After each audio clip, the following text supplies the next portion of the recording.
Fireproofing buildings in Cape Town may be a solution to avoid excessive damage to infrastructure. This is according to Forest, Fisheries and Environmental Affairs Minister Barbara Creecy during her site visit assessing biodiversity areas affected by wildfires. Creecy says provincial and national government is looking at ways to minimise damage during the fire season. eNCA's Nobesuthu Hejana has the story.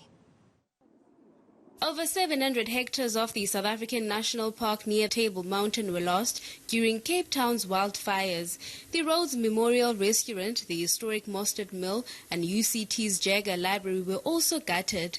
As a safety precaution, local and national government have now developed climate adaptation strategies.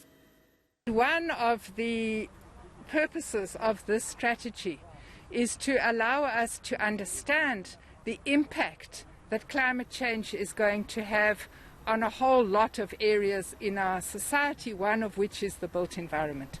So obviously we would need to be looking at questions of how do we make our buildings more energy efficient, more water efficient. Over 500 firefighters in Cape Town could be facing an axe. Those who worked tirelessly to put out the fire say it wasn't easy. A time when we get hard, when the winds change direction, and also when the smoke become strong, and then that's when we are facing challenges. At some point, fear takes over, but it needs more courage to overcome it. Out of the 1,000 firefighters that were working, only 4 sustained injuries.